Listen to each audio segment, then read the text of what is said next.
by the restless sea, we are met to call from out the past stories strange and weird. Bellkeeper, toll the bell, so all may know we are gathered again in the Weird Circle.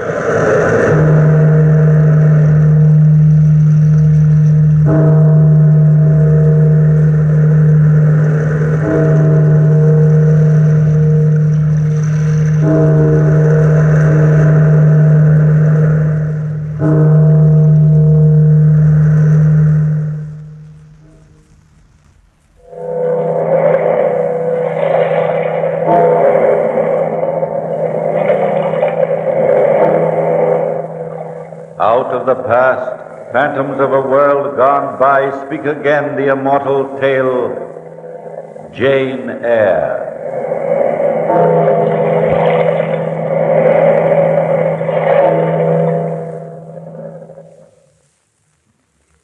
Dear Diary, March 1st, 1864. I left my aunt's house early this morning and arrived at Thornfield Manor at 5 o'clock this afternoon. The house was dark and gloomy, and the winding path that leads to the house is shadowed by old trees. I like old trees usually, but these trees are gnarled and bent, like gnarled, bent old men. And the limbs which reached out over the path reminded me of long, bony fingers which were reaching out, trying to choke me. My throat was dry and parched, and I experienced a new kind of fear as I walked up the path to the steps of the house. This is my first job of any kind. I've been hired as a governess to 10-year-old Adela Rochester. Adela and her father, Edward Rochester, a widower, live alone at Thornfield with 2 servants. I walked up the stone steps and then nervously pulled the doorbell and waited, my valise in my right hand. The heavy door swung slowly open. Oh. Are you Jane Eyre?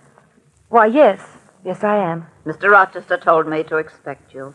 Won't you come in? Thank you. I'll show you to your rooms. I'm Mrs. Campbell, Mr. Rochester's housekeeper. How do you do, Mrs. Campbell? I am so glad to meet you. Are you? Follow me up these stairs, please. Of course, Mrs. Campbell. Mr. Rochester left word with me to see that you were made comfortable. At least as comfortable as anybody can be at Thornfield. I'm sure I'll manage very nicely. Will you? That's what you think now, Miss Eyre. But wait. Wait till you've been here a while. We've had many governesses before you, but they never stay. No, never. Well, why not? Why not? You'll see. This is your room, right at the head of the stairs. Make yourself at home, my dear. Oh, and one thing. Dinner is served at 6. Never later. Please be prompt. Dear Diary, September 1st, 1864. This is my 6th month in service. Looking back, I have no regrets. I spent many evenings talking to Edward Rochester. Unforgettably pleasant evenings. Happy evenings listening to the soft, pleasant murmur of his voice. But there's a shadow of some strange, remote misery that seemed to cling to the house. The shadow of something that I can't fathom. I never ask. I don't dare intrude my curiosity, idle curiosity, into a family secret. However, strange events took place this evening when Adela, my student, and I were sitting in the living room alone. There was a warm fire burning in the fireplace, and though it was well past Adela's usual study period, we were reviewing her geography. I think I remember the English seaboard towns. Well, just the eastern coast, dear. Now, you start with Teignmouth. Teignmouth, South Shields, Sunderland, West Hartpool, Scarborough, Yarmouth? Yarmouth. I never can remember Yarmouth. Oh, Adela, shame on you. Now, think of all the people who live in Yarmouth whose feelings would be hurt. Would they? Well, they most certainly would. Just 'cause I forgot, huh? Yarmouth. Yarmouth, Lowestoft, Ipswich, Harwich and Market. How's that, Miss Eyre? That's brilliantly executed, young lady. Thanks. You're a very apt pupil. That's just about all I am. Mrs. Campbell says I'm a naughty, wicked, sinful child of the devil. Adela, when did she say all this to you? Yesterday, I was on the 3rd floor. Well, you had no right to be on the 3rd floor. Your father's given strict orders that no one is to go up there. No one but Mrs. Campbell. I don't see why children are shut out of things grown-ups know about. What's in the attic that's so special anyway? I don't know, Adela. Daddy knows. Mrs. Campbell told me Daddy knows. Well, perhaps Mrs. Campbell says many things she doesn't mean. Do I indeed, Miss Eyre? Do I indeed? I didn't know you'd taken to interpreting my mind as well as the child's mind. Well, I'm sorry. I'm sure I didn't mean any harm, Mrs. Campbell. I'm sure you didn't. It's time to go to bed, Adela. 9 o'clock. I don't want to go to bed yet. Now, yes, you do, young lady. You want to go to bed because I do. I'm sleepy. Oh! I'm sleepy too. All right, off we go. Oh, Miss Eyre. Yes, Mrs. Campbell. Mr. Rochester asked me to tell you to drop into the study for a few seconds before you retire. He wants to see you. What about? I'm not in the habit of prying into Mr. Rochester's private affairs, Miss Eyre. Come along, Adela. Off to bed. Good night, Miss Eyre. Good night, dear. Pleasant dreams. I'll be up shortly and look in on you. Miss Eyre, We've been sitting here talking for well over an hour, Mr. Rochester. Just chattering aimlessly. I don't find your chatter aimless, Jane. You don't mind if I call you Jane. No, not at all. I find it stimulating. I've learned a lot about you, too. Born an orphan, brought up by a stupid maiden aunt. You love children. I never said my aunt was stupid, Mr. Rochester. Please call me Edward, Jane. Edward? No, as a matter of fact, you didn't. But I gathered as much. Let's see what else I found out. Well, you're a particularly nice person, and I love you very much. Did you say? Yes, I said I loved you. I love you, Jane. Edward, Does that frighten you? Yes. Yes, it does in a way. Why? Well, there's so much about you and the house that I don't understand. Trust me and try to believe in me. Edward? What's bothering you, Jane? Well, it's Adela. She's so frightened. She's frightened of the mystery in this house. There's no mystery in this house. Well, then why is the attic shut off that way? It saves fuel. Why, that's nonsense. The attic's heated. Let's say it saves fuel and let it go at that. Edward, last night I was awakened in the middle of the night by shuffling footsteps over my head, like the footsteps of a lame animal. I lay in bed trembling for hours until the footsteps subsided. You had a nightmare, probably, Jane. That wasn't the first time I heard those footsteps. Probably Mrs. Campbell rummaging up there. She has insomnia at times. Mrs. Campbell doesn't walk on all fours, Edward. Well, probably the wind. Adela heard it, too. Let's say it's the wind and forget it, shall we? Sorry. I shouldn't have started to talk about it, but you asked me to trust you. And you can't? Well, you make it a little difficult, don't you? Jane, Yes, I guess I do. Where are you going? To bed early. I'm frightfully tired. No matter what happens, Jane, believe this one thing. I do love you. I love you more than I ever believed I could love anyone. Good night and sleep well.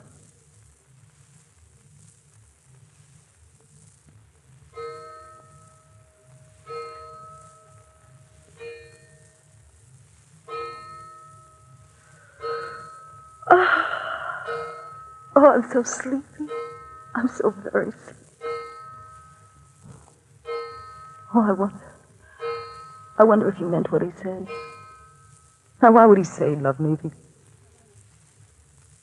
What's the secret in this house? What's that? Oh, I wonder if it'll start again. Oh, no, it probably was the wind. My imagination runs wild at night. No wind ever moaned like that. Not even a leaf on the tree outside my window stirs. Now, how could I even think it's the wind? Oh, Edward. Edward, what are you keeping from me? Oh. There it is again. Just listen to it walking up and down, scratching the floor. Like an animal of some kind, a caged beast. Just listen to it. Oh, what could that be? That's not the wind. It's not my imagination. I'm awake, and yet No, that thing's got to stop. It's got to stop. No. Miss Eyre! Miss Eyre! Yes, Adela, wait till I open the door. Adela. Miss Eyre, listen to that. I'm scared. Of course you are, Adela, child. Of course you are. We hear it every night. What is it up there, Miss Eyre? What makes that awful sound? What is it? I don't know, Adela. Poor child. It's nothing at all, darling. You see, it's stopped now. I'm scared. I'm awful scared. Well, it's all over now, darling. Now come along. I'll take you back to bed. If I knew what it was up there, I'd tell my daddy and he'd make it stop. I'll come, dear, back to bed. Wouldn't he make it stop, Miss Eyre, wouldn't he? I'm so scared. Now hop into bed again, Adela. And I'll stay right here next to you until you fall asleep. Never used to be like that, never. No? When did this start, Adela? Just in the last year or so. Of course, I was never allowed in the attic, never. I shouldn't say never, because I don't remember everything, never. I'm sleepy. Well, then you go back to sleep, Adela. You sleep, darling. I'll pull the covers way up over you. Like this. There now. Now you're safe, little Adela. You're quite safe. Now go to sleep. To sleep. I wonder. Oh, I hope that same scratching doesn't start again. If I went up into the attic, I could find out what it is. Nobody would even have to know that I was up in the attic. Nobody. Those attic stairs, the back of the hallway, I think. Somewhere back here. This door. Yes, they must be behind this door. I see Mrs. Campbell come this way. I'll just try this door. Yes, this is it. Quite a long flight of stairs. Oh, there it is again. Well, I'll just walk up these stairs and look around. I'll just walk up and perhaps peek in the keyhole. I shouldn't really, but for the child's sake, for all our sakes. What are you doing here, Jane? What are you doing here? Edward. Answer me. What are you doing on these stairs? Well, I'd be glad to answer you, Edward, if you'd just tell me what that ungodly noise is. Don't look at me like that. Please don't look at me like that. Edward, I just can't stand it here any longer. I can't stand it here any longer. I tell you, I can't stand it. I can't, Edward. I can't.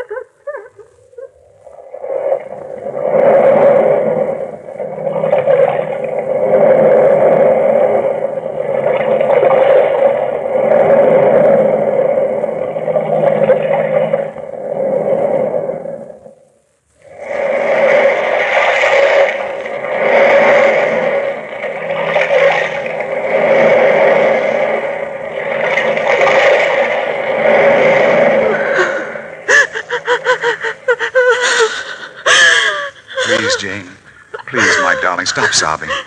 Someday I'll explain everything to you. Honestly, I will. Come along to the study now. I'll light a fire in the fireplace and have Mrs. Campbell bring us some hot tea. You're so thoughtful, Edward. You're so thoughtful. And be careful walking down the stairs. Please forgive me. Forgive you? For what? What I've done. Being so disloyal. Any woman would have done exactly what you've done. If only... If only what? If only I could tell you everything, Jane. Why can't you trust me, Edward? I can't trust anybody. Mrs. Campbell knows. Yes, Mrs. Campbell is the only one in the world who knows, Jane. Please, darling, trust me. Did your first wife know? No. No, she died without knowing. Oh, darling. Edward, is this secret the reason why Mrs. Campbell hates me so very much? She doesn't hate you, not really. She's worried about me, that's all. Here's the study. Come in and sit down. Oh, Edward, I'm tired. I'm so very tired. You mean tonight, dear? No. tired of always having been alone. I wonder where Mrs. Campbell keeps the tapers for the fireplace. In the vase in the corner. I see. I'll light the fire, Jane. Don't get up. Jane, Yes, Edward. being alone is... well, it's not good for people, really. When two people are in love, the way we're in love, Yes, Edward.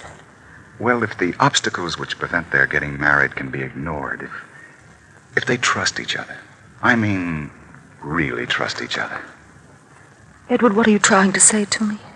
that I love you, Jane. Can you, well, could you possibly believe in me enough to be my wife?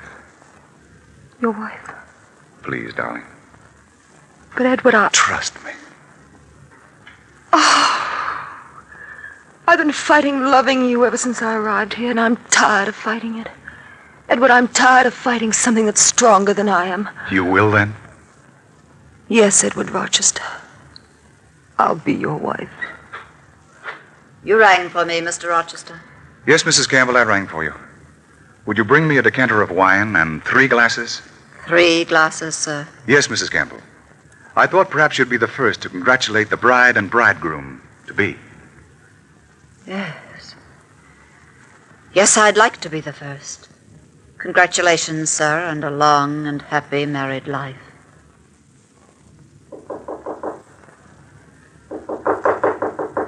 Come in. Good morning, Miss Eyre. Do you mind if I come in for a while? No, please do. I was just brushing my hair, Miss Campbell. Do you seriously intend to go through with this marriage, Miss Eyre? Why, yes, Mrs. Campbell. Oh, you fool, you idiot. Really, Mrs. Campbell? Take my advice and pack your clothes as fast as you can pack them and leave this house. Well, I don't understand. Naturally, you don't understand. There are a lot of things you don't understand, Miss Eyre. I know there are. But I trust Mr. Rochester. Do you? Do you indeed? Yes, I do. And I don't like your attitude toward me at all. You don't. You don't like my attitude, eh? You've no idea what you're getting into. I came into this room with only one idea to warn you. And you, like a silly, sniveling schoolgirl instead of a grown woman, you don't like my attitude. Mrs. Campbell, if you admit that I'm a grown woman, then perhaps I'm old enough to make up my own mind. Perhaps you are. Frankly, I don't care what happens to you. A pretty face like yours has no meaning for me, even if it has trapped Edward Rochester. Trapped him? Yes, trapped him. But I do care what happens to him. And I warn you right now, I'll do everything within my power to see that your marriage does not go through. There's nothing that you can do, Mrs. Campbell. Nothing. Isn't there? Well, a certain Mr. Mason could do a lot. You won't be married for 4 days. And I can do a lot in 4 days. September 5th, 1864. Tears. My tears splotch the page as I write to you, dear diary. Today was my wedding day. Guests arrived as planned at 5 o'clock this afternoon. The minister waited at a hastily built altar in the parlor as Edward and I walked hand in hand toward him. Then the wedding ceremony started. Dearly beloved, we are gathered together here in the sight of God and in the face of this company to join together this man and this woman in holy matrimony, which is an honorable estate instituted of God, signifying unto us that into this holy estate these 2 persons present come now to be joined. If any man can show just cause why they may not be lawfully joined together, let him now speak, or else hereafter forever hold his peace. Wait a minute. I'll speak. I'll speak, although it should be obvious to others in this room that a marriage between Edward Rochester and anybody is completely illegal. Mason. Yes, it's me, Edward. How did you know? How did I know you were intending to get married? Ask your housekeeper. Mrs. Campbell? Yes, Mr. Rochester. I wrote a letter to Mr. Mason and had him come to Thornfield at once. And so I came, just in time to watch this pretty little farce be enacted. Edward, what's he talking about? Yes, what's this all about? Why don't you tell them, Edward? Tell them the truth. What is it, Edward? I can't tell them, but I'll show them. I'll show everybody what you did to me, Mason. Come along, everyone. Where are you going, Edward? To the attic, Jane. Come along, all of you. And I'll show you what he's talking about. I'll show you why Mason can speak now and speak fairly. I'll show you what he means. Well, ladies and gentlemen, this is the famous secret attic of my home. Follow me right here to the left. Oh, no. Listen to that, everyone. Listen. Do you know what that is? Wait till I open the door and you can see for yourselves. You'll see a woman running around a room like a caged animal, limping on all fours like a beast, with hair on her face and her arms, hair like a... You'll see, all of you. You'll see. Oh, no. Well, Bertha, how are you today? I like to dance. I like to see death. May I introduce my wife to you? Edward. This is my wife, Bertha Mason. My wife and his daughter, Mason's daughter. I was forced to marry her when I was a youngster. I never met this woman before I stood in front of the altar with her. You were given a good dowry at the time. Oh, yes. Yes, you provided an excellent dowry. And then when I drew my bride's veil off of her face, I saw this face. The face of a congenital idiot. Edward. But there was nothing I could do by the laws of the state and the church. You can't divorce an insane, a hopelessly insane woman. Edward, what of Adela? Adela's not my child. She's adopted. I need some interest in life. I needed someone to care for. And I thought Adela would be the answer to my loneliness. Until I met you, Jane. Oh, until I met you. Edward, my darling, what can I say to you? That you hate me and I don't blame you. She should hate you, Edward. No. And I don't blame her. I don't blame her at all. So, diary, so it was that I discovered the secret of the attic. Secret of the tragedy which clung to Thornfield. The guests left the house hurriedly. I went to my room and packed my clothes. Then I walked slowly downstairs, without saying goodbye to anyone, not even to Adela. I was confused and alone. At the foot of the stairs, Mrs. Campbell stopped me. Miss Eyre, are you leaving? Yes, Mrs. Campbell. Please say goodbye to everybody for me. I had to do what I did, Miss Eyre, for his sake and for yours. Yes, I understand. Please don't say any more. Yes, Miss Eyre. Take good care of Mrs. Campbell. I will, my dear. I will. Very good care of him. Goodbye and good luck. She said goodbye. For quite a while, I stood outside the door trying to collect myself. Then I started to walk down the road, alone. Suddenly, I turned around and gazed back at Thornfield. The entire house was on fire. I dropped my suitcase and I ran back as quickly as I could.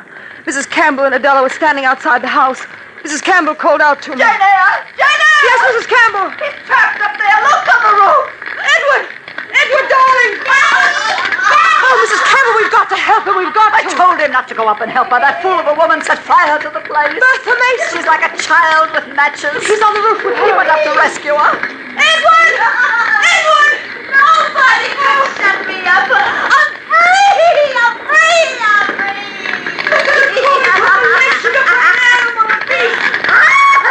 Flames! I love fire! I love it! Flames are fire!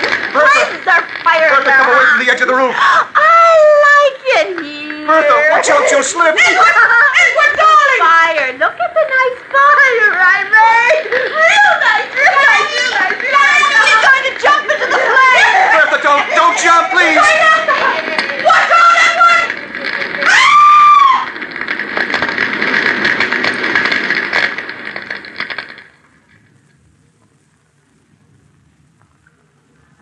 Bertha Mason slipped as she reached the edge of the roof and went hurtling over the edge into the flames below.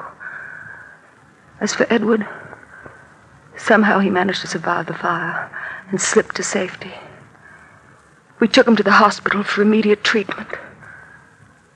Now, as I sit by his bedside, writing to you, dear diary, and gazing at the beloved features I know so well, I conclude the diary of Jane Eyre.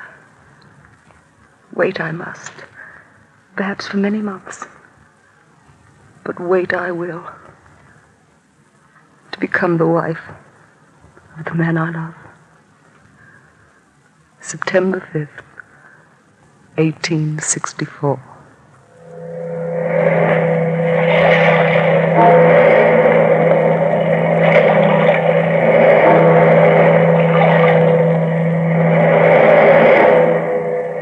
From the time-worn pages of the past, we have brought you the tale, Jane Eyre. Bellkeeper, toll the bell.